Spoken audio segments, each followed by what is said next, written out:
going back in? There's still men out there. God damn.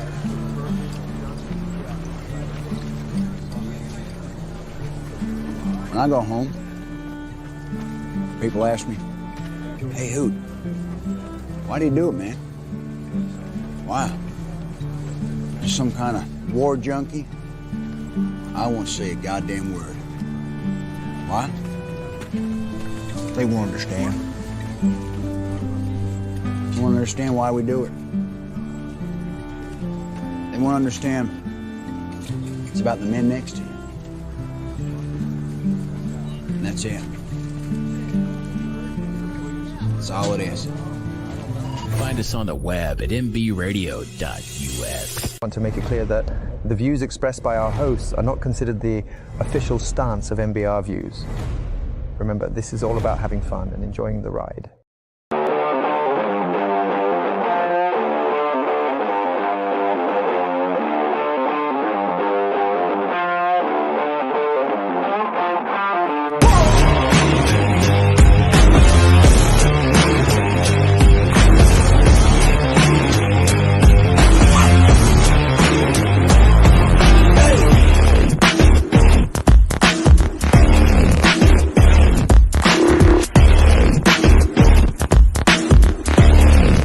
Good knowing exactly where to go with the football.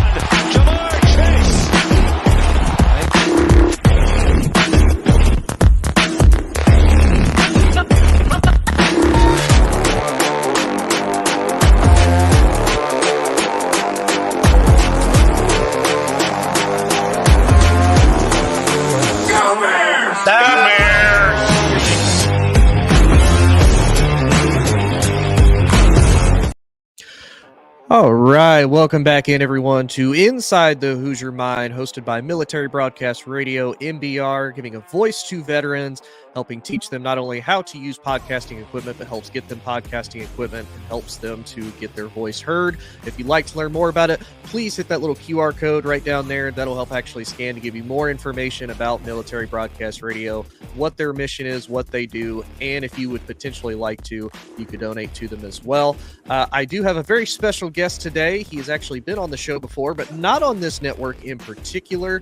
He is here to talk some college football with us because he is a South Carolina Gamecocks fan. And he knows quite a bit about the SEC, just like I do. And he and I are both excited for this upcoming college football season, as well as the two new members coming into the SEC, the Texas Longhorns and the Oklahoma Sooners. So without further ado, let me introduce our interview of the week, Jackson. Interview of the week sponsored by LTD Tactical. All right, Jackson, welcome in, buddy. Good to have you back on the show. How you doing, man? I'm doing good. Appreciate you having me on here. Yeah, of course, man. Appreciate you coming on. So I'm gonna be honest, man, it's July. As of Monday, we had the two new teams join the SEC. We also had technically one new team join the ACC because all of the Pac-12 teams haven't officially joined their new conference yet because their media rights deal is weird and it doesn't technically expire until August 1st, but realistically, everybody joined their new conference as of July 1st, realistically. But nonetheless, though, wanted to bring you in since you're also a big college football fanatic like I am, and wanted to get your thoughts just initially before we dive in as far as going into the schedules, who we think is going to have the most success. What do you think about Texas and Oklahoma joining the SEC? Was it the right move? Well, I definitely think it was the right move for all parties. I think it adds some huge brands, and unlike some of the other teams that got added into the SEC in the past, these are two teams that have had pretty recent success, and I think it's a good move for all parties, especially Texas with the team they have. You mean you weren't excited for Texas A&M and Mizzou joining, back in 2012? It didn't really do as much for me as these two teams do. I mean, at least Mizzou has actually been pretty competitive. I mean, they've been really close to like an SEC championship. I think they went their very first year in the SEC. And I mean, they've at least the first year and recently they've been competitive. Other than that, yeah, they've just been kind of the more people to just get beat up on as far as the bottom Right. of the SEC goes. So I got you. I say I'm kind of excited for it. As far as some of the other moves, are you excited about anybody else joining a new conference? I think the Big 12 is kind of interesting. I mean, realistically, I just have kind of Utah running through there because really everybody's kind Yeah. of the same in that conference. I think the Big 10 is interesting because honestly, I feel like right now it's going to be Ohio State versus Oregon for the Big 10 overall. 100%. I think Oregon's set up really nicely. They have a pretty solid schedule to make a really good run. Probably Big Ten championship in the first year. I think so, and I think what helps them too, they have the most experienced quarterback right now coming into basically the powerhouses of the Big Ten. You know, Michigan, I think, is going to take a step back because they've lost so many players to the draft. You've got Ohio State. Honestly, if Ohio State can at least get the quarterback situation figured out, and I maybe think they will with Will Howard, but there's a lot of reports, at least coming out of the spring game, they're kind of in the same situation they were last year with Devin Brown and Kyle McCord. Will Howard's not really making them turn any more heads than Devin Brown still is. So it'll be interesting to see how they do. I even heard reports that they may even have, I think Julian Sayin is his name, or Aaron Nolan. The freshman might even potentially get some reps in, especially kind of in the early games where they're, you know, beating up cupcake schedules. So he might be able to get some meaningful snaps, and who knows, he might be able to take over. And we might be talking about a totally different Ohio State down the road. Yeah, I mean, that's definitely possible. I mean, you got 5-star quarterbacks just waiting for their opportunity. I think Will Howard will probably be good enough. I mean, I don't think he'll light up any of the scouts for the NFL, but they have a stacked roster outside of Will Howard. I think he'll be plenty good to get to that Big Ten championship. Yeah. And hopefully for them beat Michigan finally. Oh, I think they will. I think this, even though a lot of Michigan fans are going to disagree with me and have disagreed with me, I haven't had one Michigan fan tell me that they were going to go undefeated again. I'm like, buddy, you face Texas, you faced Oregon, and you face Ohio State, all three in the same season. Like, buddy, you are not walking out of that undefeated. There ain't no way, no chance. But let's get into it, though, at least with Texas as far as the SEC goes. So I'm going to pull up their schedule. And so looking at it right off the bat, because I looked at theirs and I looked at Oklahoma's. Honestly, I feel like Texas kind of gets in that weird spot right there in the middle because they face Oklahoma itself and then they face Georgia. But realistically, first impression, they have a pretty easy schedule right off the bat. Yeah, I mean, I think the SEC definitely gave them definitely easier than Oklahoma, and they gave them a kind of a cakewalk, especially, you know, once you get past Georgia. I mean, I don't see much contestation after that. No. So let's go through each game. So they start off, they face Colorado State. That's a pretty easy Texas win to start. Yep. Technically, their next biggest challenge, you know, at least early on, is going to be they have to go to Ann Arbor to face Michigan. But I think you and I are in pretty close agreement that, you know, Michigan has a big question mark at quarterback. I think everywhere else they have enough pieces and enough depth they can fill in pretty well. You know, they still have Donovan Edwards, so he'll replace Blake Corum as far as the number one running back option goes. Now, they did lose Roman Wilson, but they primarily used him in the slot, though. Slot guys are pretty easy to replace, and they've had a top offensive line for the past 3 years in college football. So I'm not necessarily super worried about that, but for them, the biggest question mark is at quarterback, and I think Texas has them basically beat in just about every other position. What are your thoughts on it? I completely agree. I mean, Michigan's a fine team. Like, top to bottom, they have a pretty solid roster, but you're losing your head coach and your defensive coordinator, and your first real test is against maybe the best team in the country outside of Georgia. I say there's a lot of rankings, and I've seen it at varying degrees. Basically, the top 4 teams that everybody has in college football right now, and pretty much you could put these in any order you want to: Georgia, Ohio State, Texas, and Oregon as the top 4 teams in the country right now. I do agree. Now, I will say, and I want your thoughts on it, because Sharon Moore stayed there as the offensive coordinator, and honestly, he coached them for over half the season last year anyway, because of Right. Harbaugh being suspended, having to be away, whatever the case may be. He basically helped coach the team, and they still managed to go undefeated. Do you think that maybe makes a little bit of a difference then? Because, I mean, continuity-wise coaching, they still have it, and then they're getting Wink Martindale as a defensive coordinator who's coming from the NFL, and he had been with Michigan previously before, so there's a little bit of continuity kind of still there too. Yeah, I mean, continuity-wise, it was perfect for them, and they, especially in the day of the transfer portal, being able to keep their core group together mostly, which is great for them. But I don't think it's good. I think this reminds me a lot of that Alabama game early on last year for Texas, where a win here kind of sparks them and sparks that locker room for the rest of the season, and they can go on a really good run. Yeah. So then we have. So then they face UTSA, University of Texas San Antonio Roadrunners. That's going to be a win. Yeah. Now it is funny that they face University of Louisiana Monroe in their first year. Now, both of us being pretty avid SEC fans, we know what happens when a pretty hyped SEC team has to face ULM in one of their first seasons, Alabama. Do you think the magic repeats itself and they pull off an upset? Never say never in college football, but I wouldn't put money on it. Right. I say I don't either. I just always laugh because that's one of the few blemishes on Nick Saban's coaching record, especially going to Alabama, is that he lost to ULM in one of his first years. Then they go on, they face Mississippi State. And surprisingly enough, now that I'm looking at this, the first 4 out of their 5 games are all at home in I was Texas. just noticing that. That's again, SEC, I think, kind of did them some favors with the schedule. Yeah. And I'm assuming we're both kind of figuring Mississippi State's going to probably take an L for that.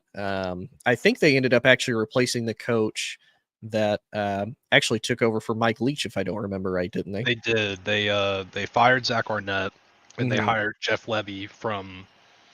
He was at Ole Miss, and I think he might have most recently been at Oklahoma. Okay. I might be making that up. He's a good offensive coordinator. Yeah. And he's been really good for Ole Miss and I believe Oklahoma. Let me go check that. Okay. So I mean, honestly, that may be a little bit of a dark horse game then, because honestly, if there's anybody that knows you as well as you know yourself, it's the team that you play every single year and that has one of the biggest rivalries in college football with Oklahoma. So I mean, if he was the OC of Oklahoma and he's at Mississippi State, I'm not saying they're going to, run away with it, but they might keep it a little bit closer than what people probably expect. And yeah, that was right. He was at Ole Miss with Kiffin, and then most recently he's coming from Oklahoma with Venables as his OC.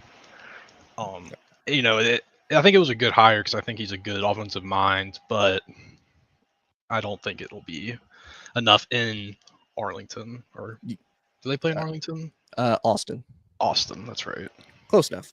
Thinking But then they go on their bye week, and then probably their biggest test is they go to Dallas in the Cotton Bowl Stadium to face Oklahoma for the Red River rivalry. That'll be the first time it'll be played as far as being in the SEC goes. Who do you think comes away with the win on this one? Because Oklahoma now has to have a new quarterback. Brent Venables did get an extension. But I will say his first year in Oklahoma was kind of odd because they started out really hot. They lost a game, and then they just continued to lose from that point moving forward. Now he's lost his senior quarterback in Dylan Gabriel to Oregon. They also lost what is, in my opinion, their best named quarterback in General Booty. He left. So they're going to have kind of an all-new group there. Do you think Texas can still pull out the win over the Sooners? I do think Texas is in a position to win that game, but as far as Oklahoma goes, with Jackson Arnold at the helm at quarterback, he's got a bright future ahead of him. He lit it up in the spring game for them. He's going to be a really good player, but he's not going to beat Quinn Ewers.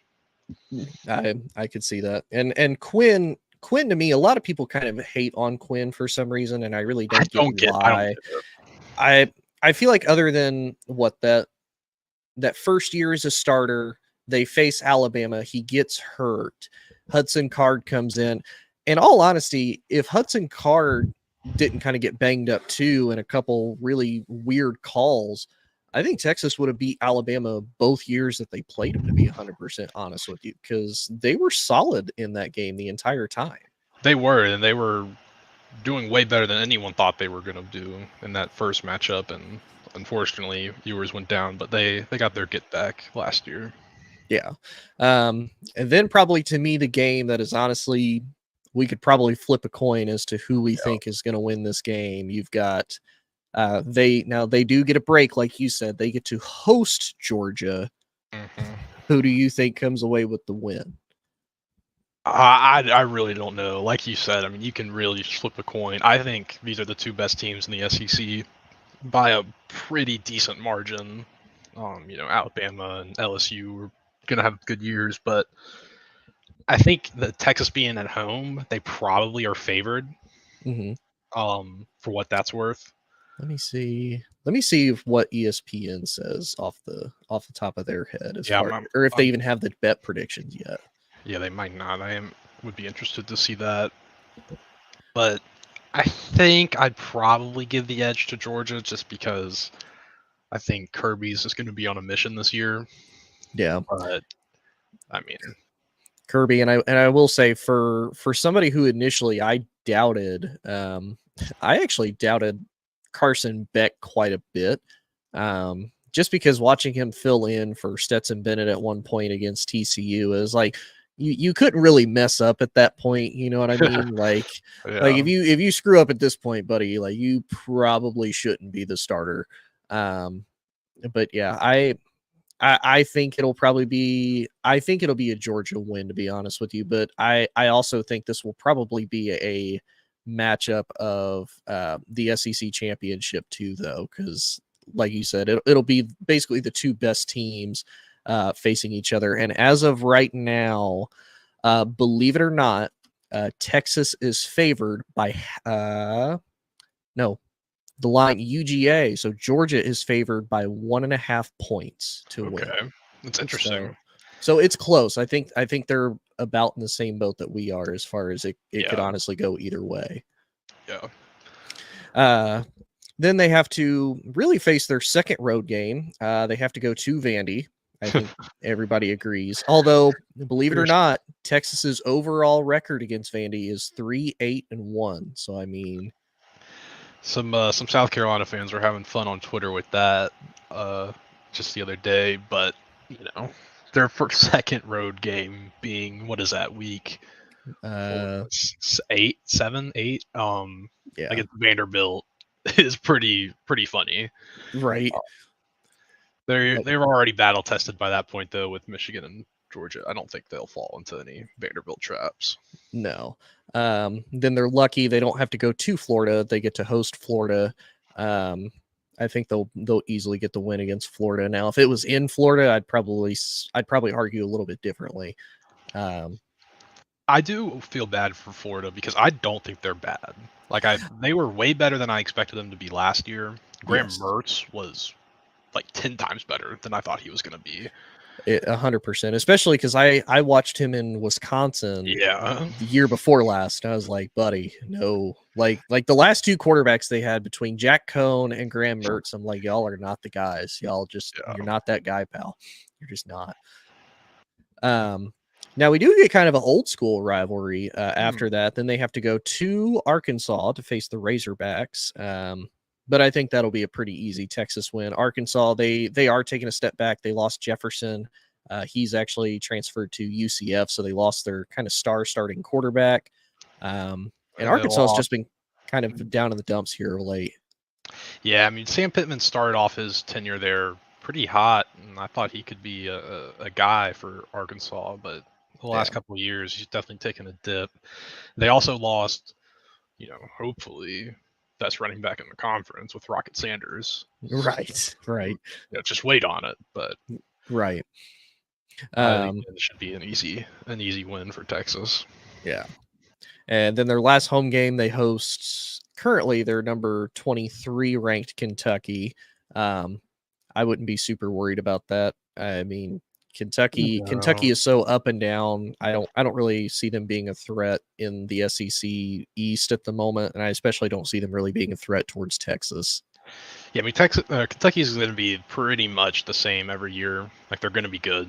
They're going to be a physical team with a good offensive line. But they're going to have mediocre quarterback play, and it'll be what it is. Kentucky is just kind of Kentucky. Yeah. And then we get our first Lone Star showdown since 2012, with them going to Kyle Field to take on the Texas A&M Aggies to technically finish off the regular season. I'm gonna be honest, I have Texas winning this primarily because, and correct me if I'm wrong, Texas A&M is always one of those, they start out basically so overhyped, they drop a game, and then it's like once they drop that game, man, they fumble out for like 4 or 5 games, and then for whatever reason, like the last game or so, they're like, okay, we're gonna play our butts off and we're gonna win. It's like, why at that point? You know what I mean? Like, I get it, play for pride, finish off the season strong, but it's like, man, y'all made too many mistakes in the middle, which is what's hurting you. Yeah, I mean, Texas A&M, I'm interested to see what they do this year without Jimbo, with what's his name coming from Duke? I know exactly. Elko. Yeah. Is it I weird? think He kind of looks like Bill O'Brien a little bit. Like I saw him at first. I'm like, is that Bill O'Brien? Why do they keep putting Bill O'Brien's picture as head coach in I Texas could absolutely see that. But I think they'll be good. But I mean, I don't think it'll be enough to take it against Texas. Yeah, I don't either. But we'll see for sure. It's one of those. I'm interested to see how Texas will do. But we are going to take a real quick commercial break. When we come back, we're going to dive into Oklahoma, how we think Oklahoma is going to do this year in the SEC. It's about as equally hard as maybe a little bit harder, actually. If I look at it. Texas definitely got the short end of the stick on that one. But after this commercial break, we'll be right back to dive into it. The fact that our patriotism in America is dwindling, I really wanted to start the American AF movement. Freedom is fragile, very fragile. It takes a certain level of intestinal fortitude to stand up and say and do the right thing to preserve the freedoms that so many have paid a large price for. About being in the military, and that recruiter said, it's not Biden's army, it's your army, it's his army, it's his army, it's all of our army. American tactical. American as fuck. All right, welcome back to Inside the Hoosier Mind, brought to you in part by Military Broadcast Radio, giving a voice to veterans. And if you like what you're seeing, please like, share, and subscribe to not only myself at Inside the Hoosier Mind, but also scan that little QR code down there underneath Jackson's screen, and that'll give you a little bit more information about MBR. It'll also get you in touch with their social media. There's a lot of other great shows on here to follow and check out. So please hit them up if you're interested in anything else as far as podcasting go. And if you're a veteran and you want to get your own podcast started, scan that QR code and we can get you hooked up and started.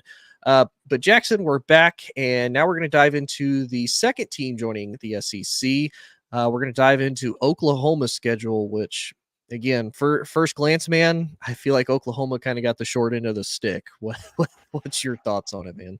I definitely think they got a shorter stick than Texas did, but I think they'll probably be worse overall than they were last year, but they should still have a pretty good year. Yeah. So they start out honestly with, I would say, 2 easy games. They start out, they face Temple, they face Houston. They get both of those in Oklahoma, luckily. And I think we can both agree those are probably going to be wins. Houston, I feel like took a step back last year, just initially joining the Big 12. I feel like that kind of that momentum and that hype that they had coming from the AAC into the Big 12 kind of died out a little bit, and then they didn't have a bad season, but it was very lackluster. I didn't expect anything to go crazy, but I expected just a little bit better from them last year. Yeah, I completely agree with that. Now, I do think Tulane might be a little bit interesting. I feel like they are one of those teams. They've done a little bit better than what people expected. I mean, heck, in a bowl game that realistically didn't matter, they beat the snot out of USC. So, I mean, that's something.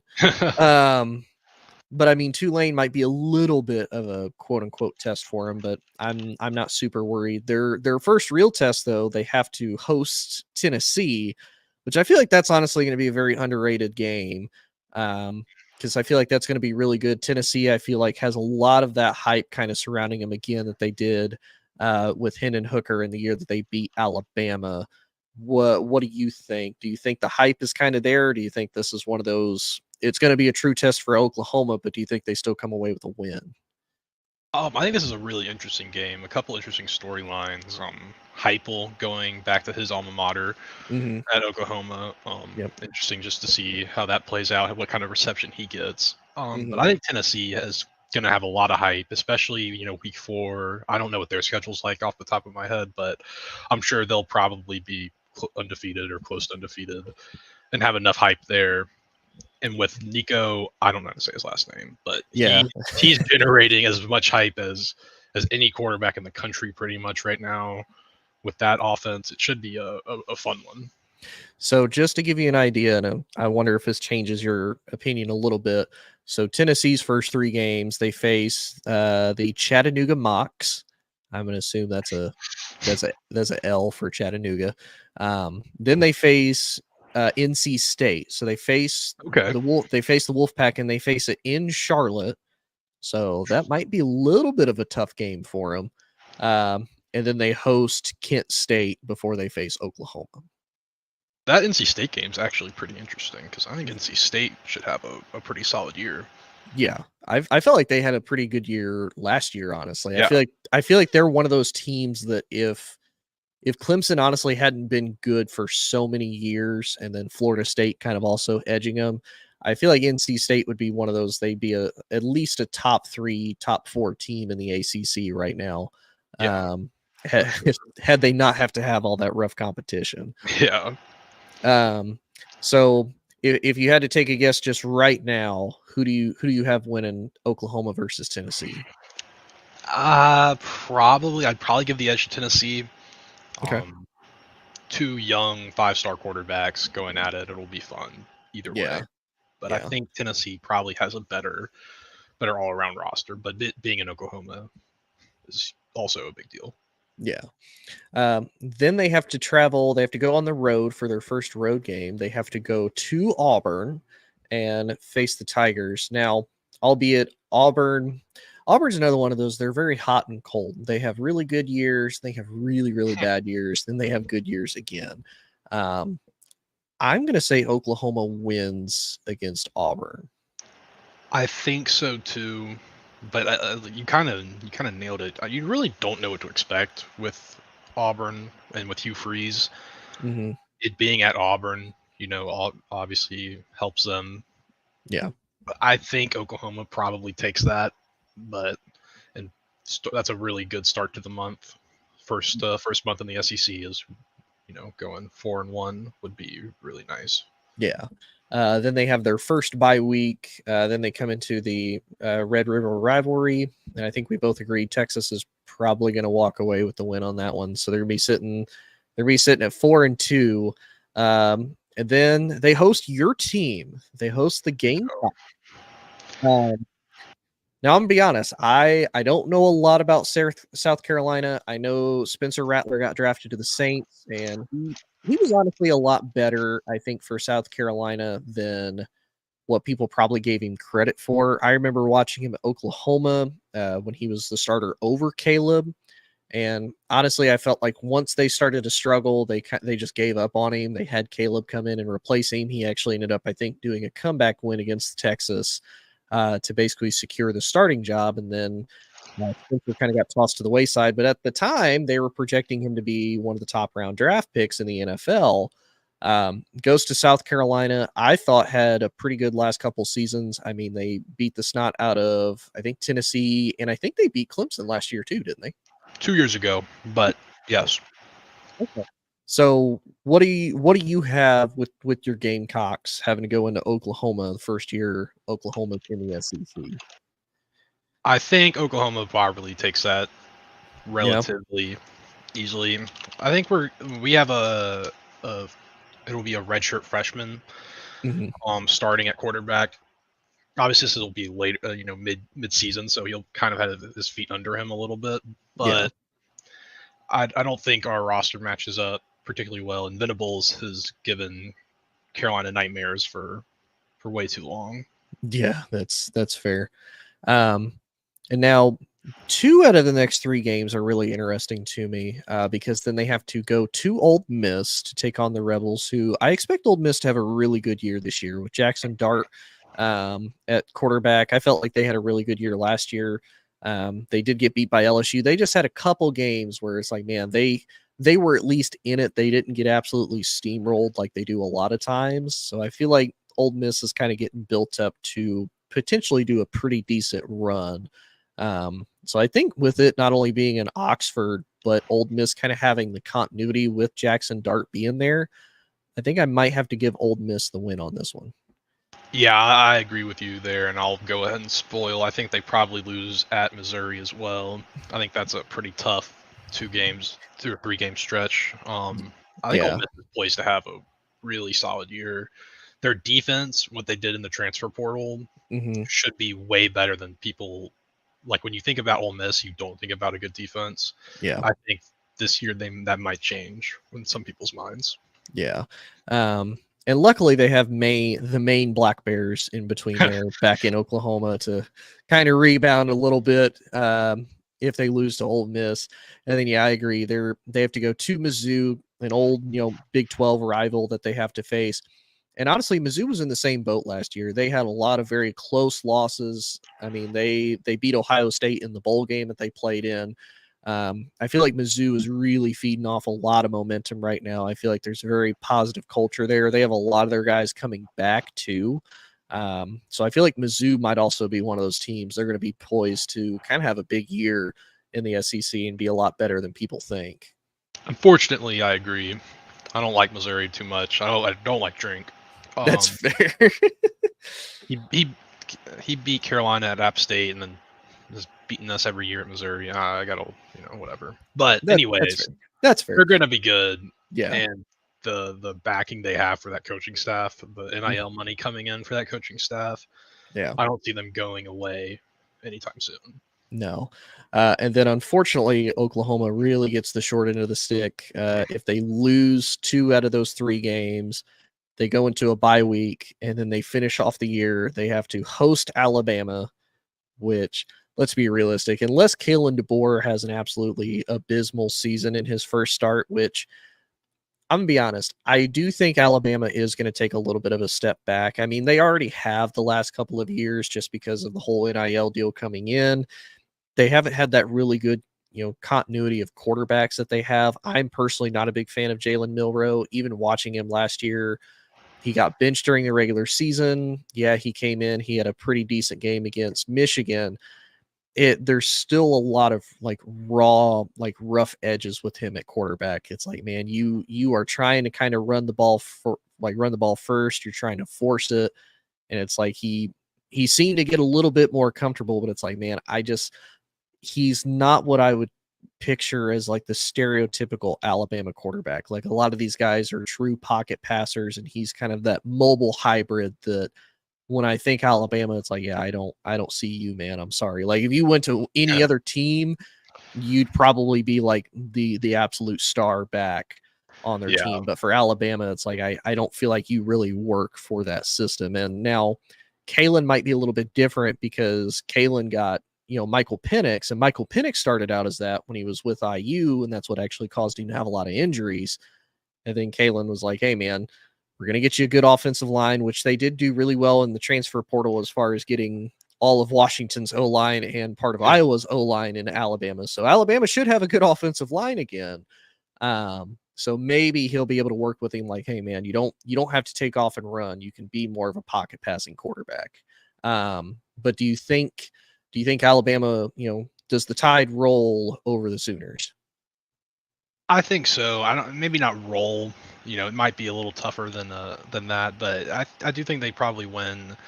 It'd be interesting to see Kalen DeBoer if he can unlock that potential that Jalen Milroe has, because I mean he is a really good athlete. Yeah. It'll be interesting. Another thing they haven't had in a while is a star receiver.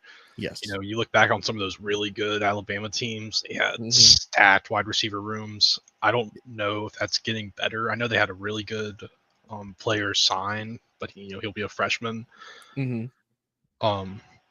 So I do think they'll probably take a step back, generally speaking, but I don't think they will fall to Oklahoma. Okay. And then to finish off the year, they have to go to my LSU Tigers into Baton Rouge. I'm going to be honest, and I may or may not get some hate for this. I have Oklahoma winning. And I only say that because, don't get me wrong, I watched Garrett Nussmeier in the bowl game against Wisconsin. He played pretty well, but again, it's a bowl game. There's not a lot of starters there. He ended up actually leading them on a comeback victory to win. But you lost Malik Neighbors, you lost Brian Thomas, you lost Jaden Daniels, you lost a lot of key pieces overall.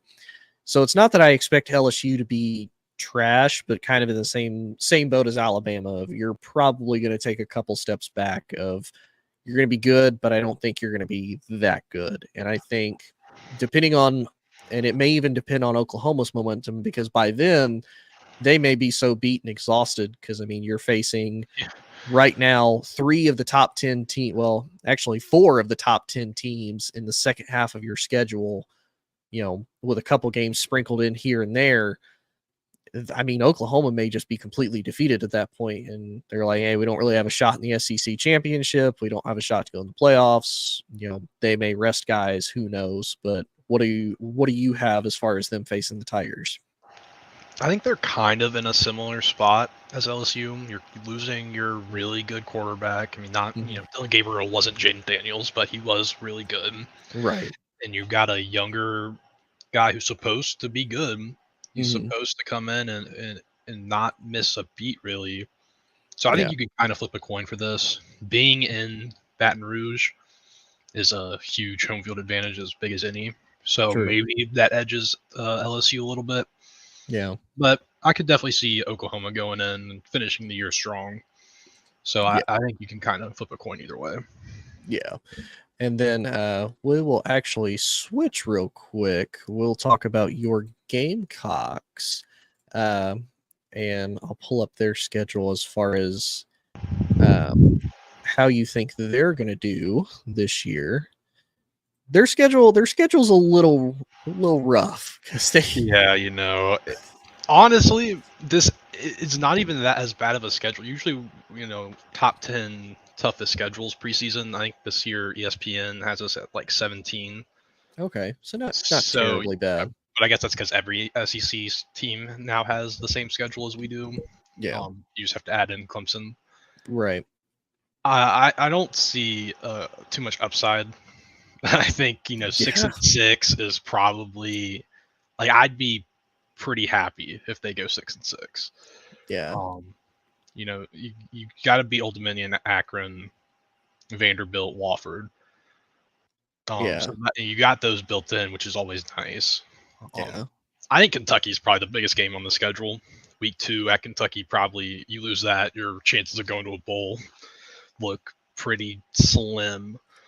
Yeah, I think counting Kentucky would probably be your guys' 6th game. Yes. As far as winning. Yeah, because I would see him beating Old Dominion, Akron, Vandy, Warford, and then Kentucky would probably be that 6th game. It's like, ooh, y'all gotta win that one. Yeah, that's a big game. It's a lot like the UNC game last year, which looking back was the difference maker. That's a game we probably could have won and made a bowl game if we had. So that's probably the biggest game on the schedule. LSU, I don't see it. Ole Miss, Juice Wells revenge game. I'm sure the fans will be riled up for that, but whatever. Yeah. I mean, at least your benefit though. I mean, a lot of your big games you're hosting. So I mean, you host LSU, you host Ole Miss. Now you do have to go to Alabama and Oklahoma back to back. You do host Texas A&M, and then you host Mizzou. So, I mean, you could maybe have a little bit of a factor in there. I think Texas A&M might be another one of those games that, you know, depending on how Kentucky goes, you guys might be able to come in here and be like, all right, look, we may or may not get our butts kicked from in the 3 games in between our buys, but you're coming off of a bye, so it's like, all right, we can kind of regroup, we can relook at things, and now we can attack Texas A&M. Yeah, that October stretch is as brutal as it can get, pretty much. I mean, that is bad. That's 3. That might be 3 bad losses, like 3 blowouts. Yeah. But A&M, you know, last time they came to Williams-Brice, we got the win there. So, and then Clemson, you know, that's always a, you know, rivalry games. You wake up a little different for those. Yeah. I see 5-7, 6-6 probably somewhere. Okay. You know, maybe if Lenore Sellers is as good as the staff thinks he can be. Yeah. Maybe you go 7-5. Yeah. And I don't know why I'm blanking on the guy's name, the head coach of Clemson. Oh, Dabo Sweeney. It'll be interesting to see how Clemson does this year, because I mean they had a rough year last year. I mean they started out real high ranked. They got blown out by Duke of all colleges to get blown out by in the ACC. They finished out rough, and if I'm reading that right, yeah, they're ranked 19th at the moment, which I can't remember the last time I've seen Clemson ranked that low. Yeah.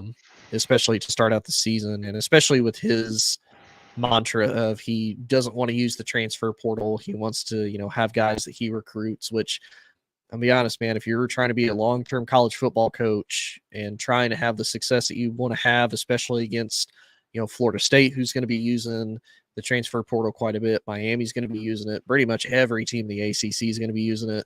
You got to step up, because you're not going to be able to recruit like you used to, especially with the NIL money out there. You know, you've got all these teams that are going to be able to pay a lot more. You look at Ohio State, Texas, Alabama, I think Oregon. I'm trying to remember the top 5 teams as far as like money that they've spent to get recruits, and all of them, but Texas has won a national title as a result of it. Right. So, honestly, you know, I think Dabo, keep doing what you're doing. You don't need the portal. Keep falling behind. Coming back to where Carolina is. You know, keep doing what you're doing, because it's not working, and I love it. Right. So you're just wanting to see it so you can see the downfall. Absolutely. Okay, that's fair. At least we're going to take one more quick commercial break, and when we come back, we're going to discuss the ACC if we think they're going to do it good. We'll be right back.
Department of Veterans Affairs.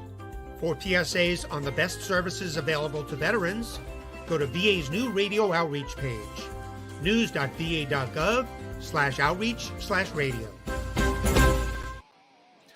All right, we are back to Inside the Hoosier Mind, brought to you by Military Broadcast Radio. giving a voice to veterans. If you're a veteran that would like to learn more, potentially start a podcast and let your voice be heard, please scan that little QR code down there underneath Jackson's screen. Or if you just search Military Broadcast Radio, that'll bring up to your website. You can get in touch with us, learn a little bit more and whatnot. But Jackson and I are back to discuss the last topic of the show of the new teams joining the ACC.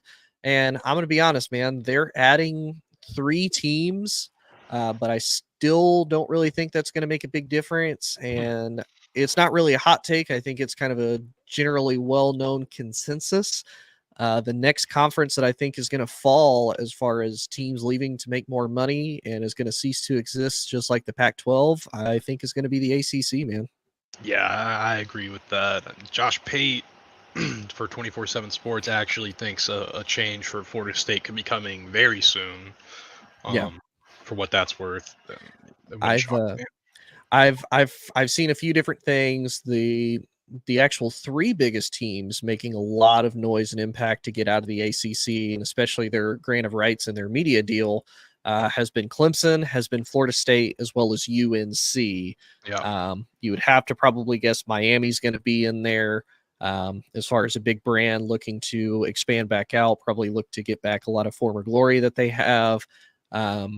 It will be interesting, though, because not only do people have to look at this, they look at it primarily from a football perspective, but you have to kind of look at it from a basketball perspective of, whoever gets North Carolina, is Duke a package deal? Because even though they're rivals, it's probably one of the biggest and most, one of the best money-making rivalries in college basketball, at least, with Duke and UNC.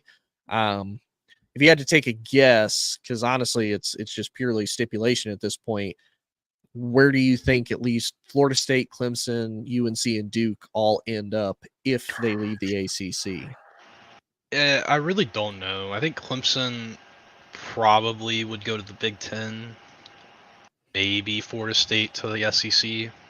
And then, UNC and Duke could go wherever, whoever appreciates basketball more. Right. So maybe the SEC. I'm going to be honest, man. I actually had your 2 flipped. I had Clemson going to the SEC because I feel like that kind of fits them a little bit more as far as their play style goes. And if you look at a lot of the national championships when it's been the SEC versus a non-SEC team, it's primarily been against Clemson. Right. So, they kind of fit the SEC style more. Now, Florida State's, I kind of did a deep dive into of, if you look at the media rights deal, it's exclusively signed with ESPN. And if they do the lawsuit to basically get out of it, they're breaking that deal with ESPN. And the SEC is pretty much only signed to ESPN and ABC. Yeah. So I kind of looked at it as maybe Florida State looks at this and goes, well, our really only option that doesn't have an ESPN affiliate after we probably pissed them off of, hey, we want more money from you guys and you're not willing to pay it. So we want to go to the Big Ten because the Big Ten only has Fox, CBS, and NBC. They don't have any ESPN media rights. So I can almost see that. And then, UNC and Duke to me are kind of a toss-up because, football-wise, they haven't been bad. I feel like UNC has been a little bit more overhyped. And I only say that because of the whole Drake May thing. I didn't watch a lot of him. What little bit I watched of like some highlights and whatnot, it's like, okay, he was good for the couple years that he truly was a starter and played, but it's one of those I expected more and I expected a little bit of growth. And honestly, and your quick thoughts on it, I would have liked to see him actually stay one more year at North Carolina now that the playoffs have expanded because, now you have 12 chances to get in. Can you take this team to at least get in the playoffs? Can you get maybe 1 or 2 wins? Not saying you got to do a super deep playoff run, not saying he's got to make the natty or even win the natty, but how well can you do with this Carolina team if you're given the chance to even just make the playoffs? You know what I mean? Yeah, I get that for sure. It would have been fun to see him stay another year. Obviously, got picked super high, so can't blame him. Yeah. But he always seemed like a guy that was more suited for pro ball than college. I don't really know like how to substantiate that, Mhm. but he was just always a guy that immediately he was like, okay, this is a professional football player. Right. And UNC the last couple of years, especially last year, kind of failed to surround him with any sort of real talent. Yeah. So just based on that, but I do think it would have been fun to see him and UNC run it back. Yeah. And I mean, in their defense too, that's kind of hard to do because I mean, you know, with the NIL money, you know, each team kind of earns their own different amounts and whatnot. And Yeah. UNC, at least recently, has not really been well known as far as, hey, if you come to UNC, you're going to for sure be a pipeline in the NFL. You're going to compete for a national title. You're going to earn a lot of money. So I was like, Yeah. a lot of people don't really see it. So I kind of get that. But keeping with the ACC, though, they are adding 3 teams. They are adding Stanford, they're adding Cal, and they're adding SMU. Now, I know when I first sent you this topic, you're like, I'm going to have to do research on this. I kind of already have my own thoughts about it as far as if I think any of them are going to do decent. I don't think any of them are in the ACC. I still think it's Clemson's show, it's Florida State's show. Maybe Miami squeezed in there. I know we talked a little bit earlier about North Carolina State. I think they could maybe have a little bit of a say. But other than that, man, I feel like the rest of the ACC is just kind of in the same boat. I don't think Pitt's going to do that well. UNC will probably take a step back now that they don't have Drake May there. I really don't see anything too crazy happening. And I don't see any of these 3 teams, quote unquote, capitalizing on that being the case. Yeah, I don't think any of them will be championship contenders. I think Stanford will probably be pretty bad. I did do a little bit of reading. I had to familiarize myself with these West Coast teams. Right. It seems like Cal's a little bit better suited than Stanford is, but again, nothing crazy. I actually think SMU could have a really solid year. Their schedule is not bad. Their only tough non-conference game is TCU, which will be, that'll probably be tough, but they actually have a pretty nice stretch there where they could make some noise in the ACC, I think. Yeah, I'm looking at theirs. Yeah, so they have to face Nevada, they face HCU, then they faced BYU. And I'll be honest, there's been a lot of hype around BYU the last couple of years. I've really never understood that. I'm like, I don't get why all the hype with BYU. I do think TCU would be tough. They host Florida State, which that'll be probably really their, second toughest game behind TCU. They have to go to Louisville, then they go to Stanford, they go to Duke, they host Pitt. Yeah, I do agree. I mean, realistically, push comes to shove, they could finish 9-3 by the looks of it, and that's what I had them at. And that's with them losing to TCU, Florida State, and Louisville. And it's crazy. They have 3 bye weeks. Yeah, they could legitimately go 6-2 in their first year in the ACC in conference, and then 9-3 total. I mean, that's a really solid year. They're returning their quarterback who has started for multiple years. I think they could make some noise for sure. Yeah, I mean that's possible, and I didn't even look at their schedule until just now. So I'm like, okay, maybe y'all will make a little bit of a bigger noise than what I thought. So yeah, maybe SMU makes the biggest splash, but I'll be honest, the other 2 I don't really see it just because of what they really what they weren't able to do last year. The Pac-12, it's like, but I will say last year the Pac-12 was probably the best conference as far as overall record, like strength of teams and whatnot. You had USC there for at least the first half of the year. You had Oregon the entire year. You had Washington the entire year. Had Colorado for 2 games. Yeah, Colorado for 2 games. Oregon State, a little bit slept on, but Oregon State, Washington State got a couple wins in there. So I mean, it was a good conference last year. Real quick, without going too deep, I know we kind of talked about we think Oregon from the Pac-12 is probably going to make the biggest impact as far as the Big Ten goes, right? Yeah. Okay. I wouldn't argue with that. I kind of already have my own thoughts as far as how Washington and UCLA are going to do. I think Washington takes a step back. they're replacing their head coach. They're replacing basically all 22 starters that they had on that championship team are gone. So I think they take a little bit of a step back. USC, their biggest replacement they have to replace is Caleb Williams. For sure. And did Lincoln Riley finally hire a defensive coordinator that is better than a wet paper bag as far as his defense being on the field or not?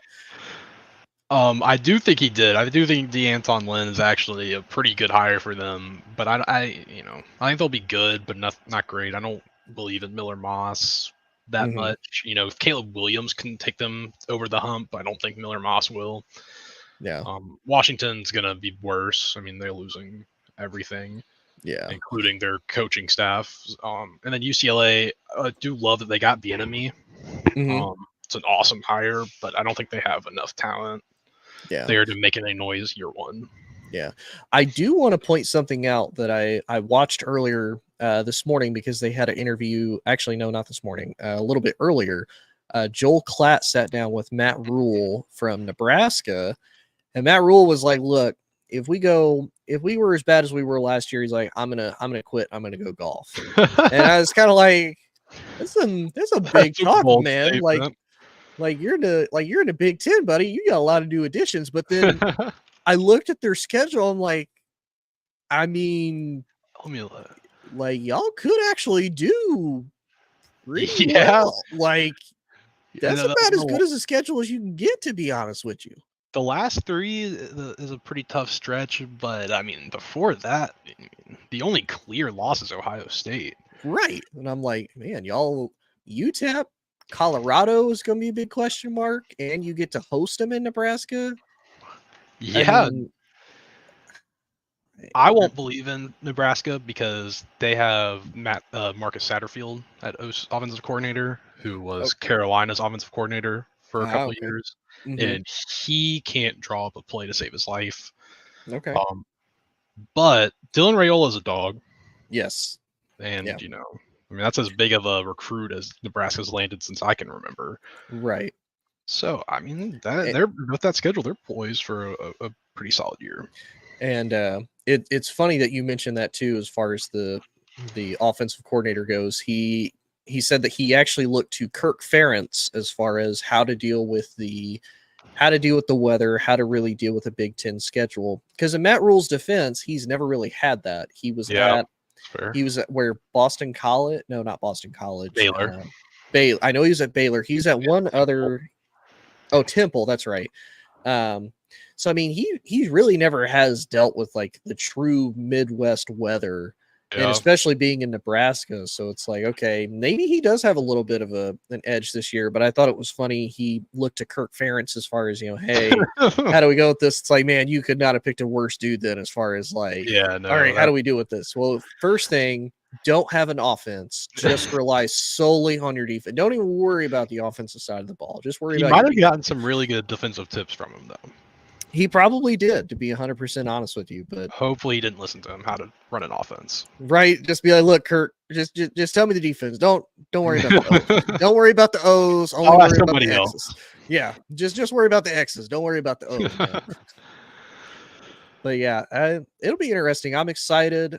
Also, I'm hoping everybody else is excited. We're only, if you pre-ordered it, we're less than 12 days from NCAA 25 being released. If you pre-ordered, you can play on July 16th. I pre-ordered. I'm ready.